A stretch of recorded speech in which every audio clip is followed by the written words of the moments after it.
Alright guys, so we did the HTML in the last video. We created our UI with the skeleton CSS boilerplate. Very simple.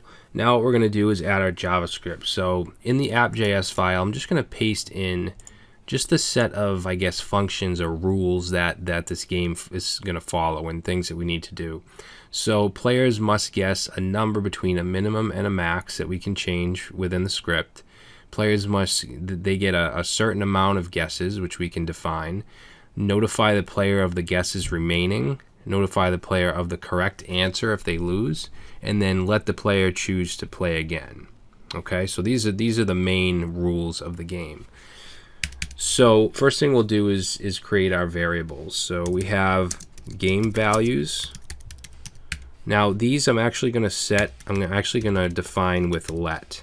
Okay, now in the past we've done let x equals something, and then we'll do let something equal whatever, but we don't have to keep defining let or const. We can actually put a comma instead of a semicolon and then just put the next variable on the next line. So for instance, I'm going to set the min equal to 1. Now instead of putting a semicolon and saying let max for the next one, I'm going to put a comma and then just say max equals 10. All right, put another comma, so we can do it this way. Okay, we haven't been doing this, but I'm trying to ease you guys into different conventions and practices. All right, so if you're an experienced JavaScript programmer and you're watching this and you've seen me do things where you're like, why is he doing it that way? It's because I'm trying to start at a certain point. You know, start at a point for beginners, and then work my way up to certain conventions and certain ways of structuring files and things like that. Okay, so it's about teaching. It's not about creating the most optimal code I can right off the bat. So let's continue here. Let's set a winning number. Whoop. So winning num. We're going to set that. I'm going to set it to 2 for now, but of course this is going to be random later on. You don't always want the same number. We will create a function that'll generate a random number between the min and the max. Okay, we'll do that later on, but for now it's just going to be 2. All right, and then we want guesses left. Okay, the number of guesses left, which I'm going to initially set to 3. Okay, now we put our semicolon here. So that defined all those variables with let. Now we want our UI elements, which we're going to use const. So we'll say const, and let's get the game wrapper itself. Okay, we have an ID of game around everything. So we want to define a variable called game. And again, a convention that I sometimes use would be UI game. I would say UI before all of these. But again, I want to keep this very generic. So it's up to you if you want to use a different, customized convention for your naming. So let's say document.query select. Actually, it's an ID, so I'll do get element by ID. Game. Let's put a comma here. We can define our next one, which will be the min num. So we'll use query selector here. Now the min num, if we look at our HTML, this is going to be the span right here. Okay, so I want this to be able to reflect whatever our minimum is, and this the max. So the query selector is going to be the class of min dash num. Okay, we also want max num.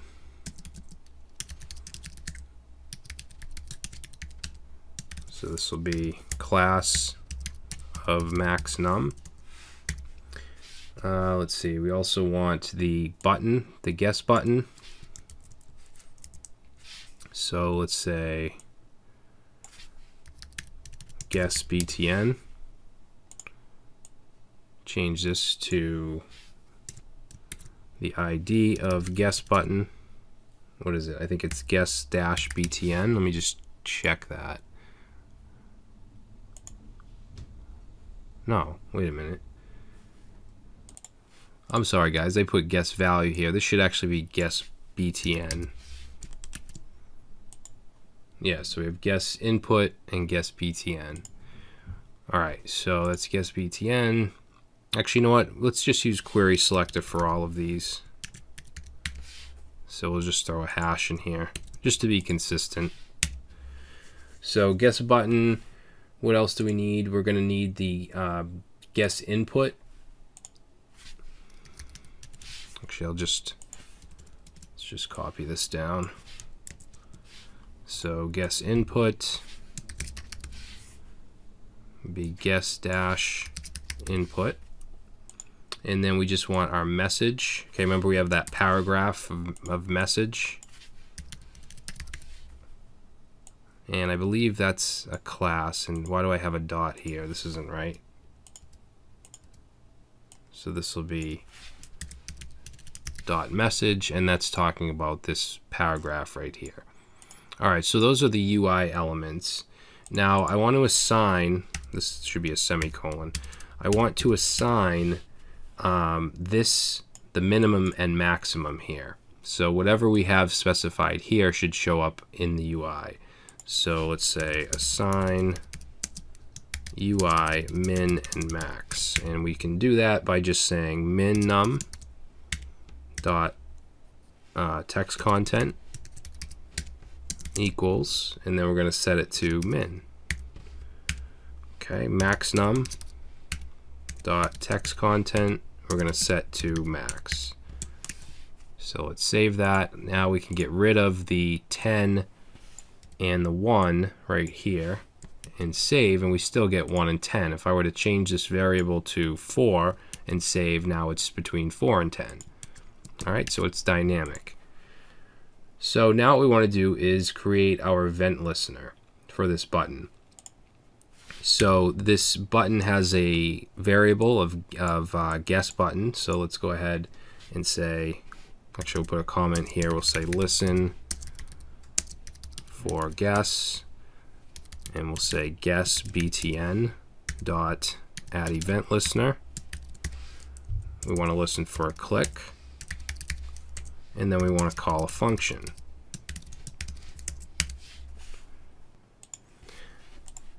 Let's test this out by just saying console.log, and let's log the guess input. Okay, so it should be whatever is put inside the input. So we'll save that. Let's open up our console. We'll put in 2, submit.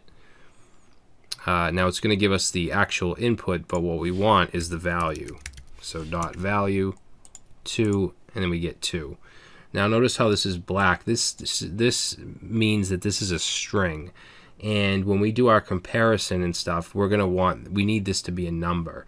So the first thing we need to do here is parse that as a number. So we're going to wrap that value right there inside of parse int, and we're going to set this to a variable. So I'm going to say let guess equals parse int and then that value. So now we want to validate our input. Okay, so we need a conditional here, and we basically want to check to make sure that it's not blank. We want to make sure that it's not less than the minimum or higher than the maximum. Okay, now since this is wrapped in parse int, let's actually, you know what, let's console log guess to see what it gives us. Okay, so instead of giving us an empty string, this is throwing an error. Let me just get rid of that for a second. So usually we would check for, if guess is equal to empty string, but since we're parsing it as an integer, it should be NaN, not a number. So I submit and we get NaN. So we need to check for that. All right, if I put something in here, a number, we want to make sure that this is in between the range as well. All right, so let's go back to our if statement here, and we're going to say if guess is equal to not a number, so NaN, or guess is less than the minimum, or guess is greater than the max. Okay, so if any of these are true, then we don't want the game to continue we just want to set a message down here. So we're actually going to create a function called setMessage. Okay, and that's going to take in a message. Now I'm going to put in some backticks here, and we just want to let the user know that they have to enter a number between this range. So we're going to say, please enter a number between, and then we can put our expression syntax in here and say min and max, which are going to refer to these variables right here.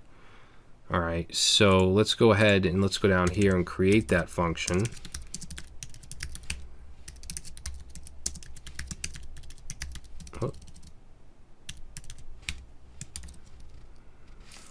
That's going to take in a message, and we just want to output it into that paragraph. So remember, that paragraph we put into a variable called message.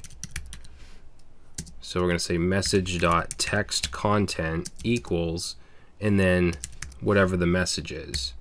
So let's save that and try it. So we'll leave it blank and submit. Okay, so that's not working. Let's try and do a higher number. That works. If we put a lower number, that works. So let's see, it's this equals NaN that isn't working. You know what, let me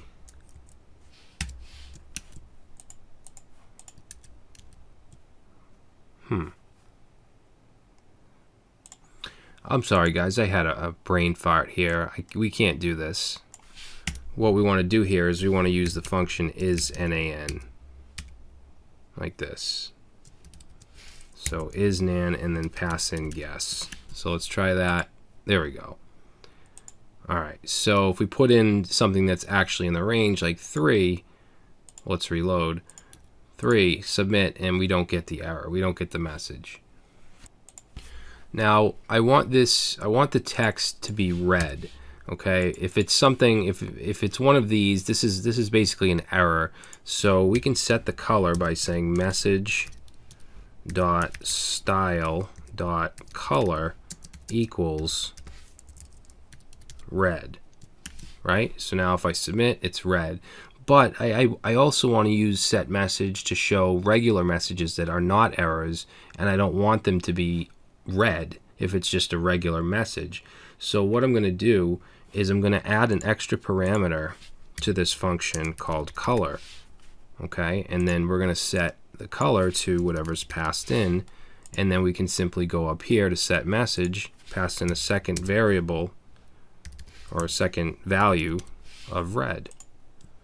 Alright, so if we go ahead and submit, now it's red. If I were to change this to green and submit, it's green. Alright, so simple fix for that. So let's figure out what we want to do next now that we did the validation. So what we want to do next is check to see if it's the winning number, right? So let's say check if, we'll just say check if 1, and we're going to say if, let's say if the guess is equal to the winning number, and then we'll have an else. Alright, so if it's equal to the winning number, then what do we want to do here? So I would say we should disable the input. So that's easy. We'll just take, actually let's put a comment here. We'll say disable input. So we'll say guess input dot disabled equals true. Alright, so we know that the winning number is 2. So let's try 4 and submit, and we can still add something else. Let's try 2 and submit, and now I can't enter any number. So that's the first thing. Next thing, let's make the border green to show that they won.